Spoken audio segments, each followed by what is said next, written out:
Anitha Pushpavanam Kuppusamy Viha YouTube channel அன்பர்கள் அனைவருக்குமே அன்பான வணக்கம்.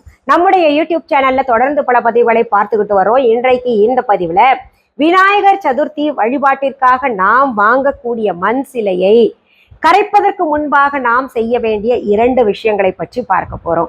அதற்கு முன்பாக இன்றைக்கு பிறந்த நாள் மற்றும் திருமண நாள் காண இருக்கின்ற அனைவருக்குமே என்னுடைய வாழ்த்துகள். உங்களுடைய வாழ்க்கையில நீங்க அனைத்து நலங்களும் வளங்களும் கிடைக்கப்பெற்று நீடூழி வாழணும்னு நான் விநாயகர் கிட்டையே பிரார்த்திக்கிறேன். இந்த காணொளியை காண்கின்ற அனைவருக்குமே இந்த நாள் இனிய நாளாக அமையட்டும். விநாயகர் சதுர்த்தி அப்படின்னாலே நம்ம வீட்டுல எத்தனை விநாயகர் சிலைகள் அல்லது படங்கள் வச்சிருந்தா கூட புதிதாக வருடந்தோறும் ஒரு மண் சிலையை வாங்குறது வழக்கம். சிலர் என்ன பண்ணுவாங்க, மஞ்சள்லயே பிள்ளையார் பிடிச்சு வச்சுக்கிட்டு வணங்குவாங்க. இப்படி இந்த மண் பிள்ளையாராக இருந்தாலும் மஞ்சள் பிள்ளையாராக இருந்தாலும் நாம் கரைக்கணும். எப்படின்னா, பொதுவாகவே ஒரு வழக்கம் இருக்கு. விநாயகர் சதுர்த்திக்காக வாங்குகின்ற சிலைகளை நம்ம 3வது நாள் அல்லது 11வது நாள் கரைக்கணும் அப்படின்றது. இந்த வீட்டுல வச்சு வழிபடுறாங்க இல்லையா, அதை பார்த்தீங்கன்னா 3வது நாள் கரைத்து கொள்ளலாம். பொது இடங்கள்ல வச்சு வணங்கக்கூடிய பிள்ளையார் சிலை அல்லது கோவில்ல வச்சு வணங்குறாங்க இல்லையா, அதெல்லாம் பார்த்தீங்கன்னா ரொம்ப பிரம்மாண்டமாக ஊர்வலமாக போய் 11வது நாள் கரைப்பது வழக்கம். மும்பையில எல்லாம் ரொம்ப விமர்சையாக கொண்டாடுறத நீங்க பார்த்திருப்பீங்க. மும்பை, பெங்களூர்ல எல்லாம் நாம் வீட்டிலே வைத்து வழிபடுகின்ற விநாயகர் சிலையை கூட 3வது நாள் கரைக்கணும்னா நாள் கிழமை பார்க்கணும். கிழமை வெள்ளி செவ்வாய் அப்படின்னு வந்ததுன்னா 3வது நாள் நம்ம விநாயகர் சிலையை கரைக்க கூடாது. இந்த முறை பார்த்தீங்கன்னா 31ஆம் தேதி புதன்கிழமையாக வருகிறது. வியாழக்கிழமை 2வது நாள், 3வது நாள் வெள்ளிக்கிழமையா வருது. அப்போ வெள்ளிக்கிழமையில நீங்க கரைக்காதீங்க. 4வது நாள் சனிக்கிழமை கரைக்கலாமா அப்படின்னு கேட்டா அதுவும் கூடாது. ஒற்றைப்படை எண்ணில் வரக்கூடிய நாள்களில் தான் கரைக்கணும். அதனால 5வது நாள் ஞாயிற்றுக்கிழமையாக இருக்கு. நீங்க ஆத்துல கொண்டு போய் கரைக்கிறதாக இருந்தால் கூட, அல்லது கடல்ல கரைச்சா கூட, இல்ல வீட்டிலேயே நீங்க தொட்டியில கரைச்சா கூட, இப்போ செடி வச்சு வளர்க்கலாம்னு நான் சொல்லியிருக்கேன். நம்ம யூடியூப் சேனல்ல முதலாக இந்த ஐடியாவை கொடுத்ததுல இப்போ பார்த்தீங்கன்னா பரவலாக எல்லாருமே விநாயகர் மண் சிலையில விதைகள் போட்டு விற்க ஆரம்பிச்சிட்டாங்க. நல்ல ஐடியா இல்லை? சரி, இப்படி நம்ம தொட்டியில கரைச்சா கூட 5ஆம் நாள், 3ஆம் நாள், இல்ல 7ஆம் நாள், 9ஆம் நாள், 11ஆம் நாள், இப்படி ஒற்றைப்படை எண்களாக பார்த்துதான் நம்ம கரைக்கணும். அடுத்தது, இந்த விநாயகர் சிலையை 3ஆம் நாள் வந்துருச்சு, இல்ல 5ஆம் நாள் வந்துருச்சு, இல்ல 7ஆம் நாள் வந்துருச்சு அப்படின்னு அப்படியே கொண்டு போய் கரைச்சிடக்கூடாது. கரைப்பதற்கு முன்பாக 2 விஷயங்கள் செய்யணும். வழக்கம் போல பூஜைறையில விளக்கு ஏத்திக்கோங்க. சிலர் பார்த்தீங்கன்னா பூஜை அறையிலேயே விநாயகர் சதுர்த்தி வழிபாட்டிற்கான வாங்கிய சிலைகளை வச்சு வழிபடுவாங்க. சிலர் பார்த்தீங்கன்னா அங்கே இடம் இல்லை அப்படின்னு ஒரு இடத்தை தேர்ந்தெடுத்து அங்கெல்லாம் நல்லா சுத்தப்படுத்திக்கிட்டு மனையில வச்சு பூஜை செய்வாங்க. தனியாக மனை வைத்து பூஜை செய்யறவங்க அவருக்கும் ஒரு தீபத்தை, நெய் தீபத்தை, சின்னது நம்ம விஹா ஆன்லைன்ல குட்டி குட்டியா இருக்கும், ஒரு 10 நிமிஷம் 15 நிமிஷம் அப்படியே எரியும். அந்த தீபத்தை அல்லது உங்க வீட்டுல இருக்கக்கூடிய நெய் தீபத்தை ஏத்திட்டு அதற்கு பிறகு அவருக்கு தூப தீபங்கள் காமிக்கணும். 1. அடுத்தது 2வதாக நைவேத்தியம் அவருக்கு கட்டாயம் வைக்கணும். ஒரு கல்கண்டாவது வச்சு மனசுல நல்லா வேண்டிக்கோங்க, இந்த வருஷம் எங்க வீட்டுக்கு வந்தீங்க பிள்ளையாரே, அடுத்த வருஷமும் எங்க வீட்டுக்கு வரணும், நீங்க எங்களெல்லாம் செழிப்பா வாழ வைக்கணும் அப்படின்னு மனதார வேண்டிக் கொண்டு அவரை காலை வேலையிலேயே, அதாவது அதிகாலையில இல்ல, ஒரு 10 மணி போல கொண்டு போய் நல்ல முகூர்த்தமாக பார்த்து ராகுகால நேரமாக இல்லாமல் அவரை கரைத்து விடலாம். இதுல முக்கியமான ஒரு விஷயம் என்னன்னா, விளக்கு வச்சதுக்கு அப்புறம் விநாயகரை கொண்டு போய் கரைக்காதீங்க. முடிஞ்ச அளவு நீங்க காலையில 12 மணிக்குள்ளர, அதாவது 12 o'clock இந்த விநாயகரை கரைச்சிருங்க. அப்படி இல்லைன்னா மதியம் 3 மணிக்கு பிறகு ஒரு 5 மணிக்குள்ளர கரைச்சிருங்க. இந்த பதிவை நான் எதுக்காக கொடுக்குறேன்னா, இந்த காலத்தில் வாழக்கூடிய இளைய தலைமுறையினர் இதை கட்டாயம் தெரிஞ்சுக்கணும். கும்பிடணுன்ற ஆசையில கும்பிட்டுப்பாங்க.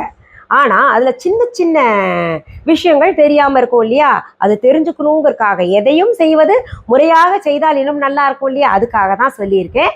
சரி, இந்த பதிவு உங்களுக்கு கட்டாயம் பயனுள்ள பதிவாக இருக்கும். உங்களுடைய ஃப்ரெண்ட்ஸ் ரிலேட்டிவ்ஸ்க்கெல்லாம் இந்த பதிவை ஷேர் பண்ணுங்க. இதுவரைக்கும் என்னுடைய யூடியூப் சேனல் சப்ஸ்கிரைப் பண்ணாதவங்க உடனே சப்ஸ்கிரைப் பண்ணிக்கோங்க. பக்கத்துல கோயில் மணி போல ஒரு பெல் ஐகான் பட்டன் காமிக்கும், அதையும் தொட்டு விடுங்க. அதுல ஆல் என்கின்ற ஆப்ஷனை கட்டாயம் தொடுங்க. அப்போதான் நான் பதிவிடுகின்ற பதிவுகள் அத்தனை, அதாவது நான் அப்லோட் செய்கிற வீடியோஸ் எல்லாம் உங்களுடைய நோட்டிபிகேஷனுக்கு வந்து சொல்லும். இப்பெல்லாம் பாத்தீங்கன்னா தமிழ் இங்கிலீஷ் தங்கிலீஷாக பேசினாதான் எல்லாருக்குமே புரியுது. சரி, இப்போ நடுவுல நம்ம விஹா ஆன்லைன்ல நெய் தீபம் கிடைக்கும் அப்படின்னு சொன்னேன்ல, புதிதாக பார்க்கக்கூடியவர்கள் இவங்க என்ன சொல்றாங்கன்னு புரியலையே அப்படின்னு நினைப்பீங்கல்ல, அவங்களுக்காக சொல்றேன். விஹா ஆன்லைன் என்பது எங்களுடைய ஆன்லைன் ஷாப். நான் நடத்திக்கிட்டு இருக்கிறேன். எங்களுடைய ஆன்லைன் ஷாப்பிங் ஆப் இதுவரைக்கும் டவுன்லோட் பண்ணலைன்னா உடனே பிளே ஸ்டோர் ஆப் ஸ்டோர் போயிட்டு தம்ப்நெயில்ல கொடுக்கப்பட்டிருக்கின்ற விஹா ஆன்லைன் என்கின்ற ஸ்பெல்லிங் பார்த்துட்டு டெக்ஸ்ட் பண்ணுங்க, டவுன்லோட் பண்ணிக்கோங்க. அப்படியும் புரியலன்னா டிஸ்கிரிப்ஷன் பாக்ஸ் ஓபன் பண்ணுங்க, அதுல விஹா ஆன்லைன் ஷாப்பிங் ஆப்கான லிங்க்ஸ் தரப்பட்டிருக்கு. இது தவிர viha.online என்கின்ற இ-காமர்ஸ் வெப்சைட்டும் நாங்க நடத்திக்கிட்டு வர்றோம். அதுலயும் உங்களுக்கு தேவையான பொருள்களை போய் ஆர்டர் போடலாம். இவ்வளவு சொன்ன பின்னாடியும் கூட சிலர் கமெண்ட்ஸ்ல போய் பாருங்க, எப்படி ஆர்டர் போடணும், எங்களுக்கு பொருள் வேணும், என்ன பண்ணணும்னு தெரியலையே அப்படின்லாம் கேட்டுக்கிட்டு இருக்கீங்க. இன்னும் ஒரு சிலர் வந்து நாங்க விஹால போய் பார்த்தோங்க இல்லை அப்படின்னு சொல்றீங்க. இதுல தெளிவாக இன்னொரு தடவை சொல்றேன், எங்களுடைய விஹா ஆன்லைன் ஷாப்பிங் ஆப்பை டவுன்லோட் பண்ணிக்கோங்க. கட்டாயம் உங்களுக்கு நீங்கள் தேடக்கூடிய பொருள்கள் கிடைக்கும்.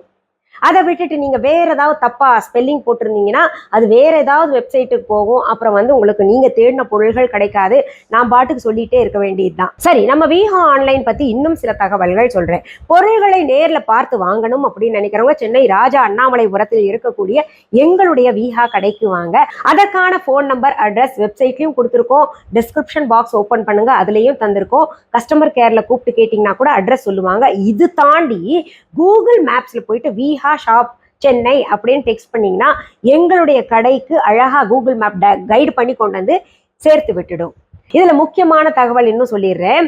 எங்களுடைய விஹா கடைக்கான, அதாவது எங்களுடைய விஹா ஷாப்கான கிளைகள், பிரான்ச்சஸ் எங்கேயுமே கிடையாது. என்னுடைய பெயர், புகைப்படம், வீடியோவை பயன்படுத்திக்கிட்டு அவங்க கடை தாங்க, இல்ல அவங்க கடையில இருந்தா பொருள்கள் வாங்கிட்டு வந்து இந்த கடையில கொடுத்துட்டு இருக்கோம் அப்படின்னு யாராவது சொன்னாங்கன்னா அது முற்றிலும் தவறான செய்தி. இன்னொன்னு சொல்லிக்கிறேன், எங்களுடைய viha.online இ-காமர்ஸ் வெப்சைட் தவிர, எங்களுடைய விஹா ஆன்லைன் ஷாப்பிங் ஆப் தவிர வேறு எந்த இ-காமர்ஸ் வெப்சைட்லயோ வேறு எந்த ஷாப்பிங் ஆப்லையும் விஹா அப்படின்னு பேர் பார்த்தீங்கன்னா அது எங்களுடையது கிடையாது. அதற்கும் எங்களுக்கும் தொடர்பு கிடையாது.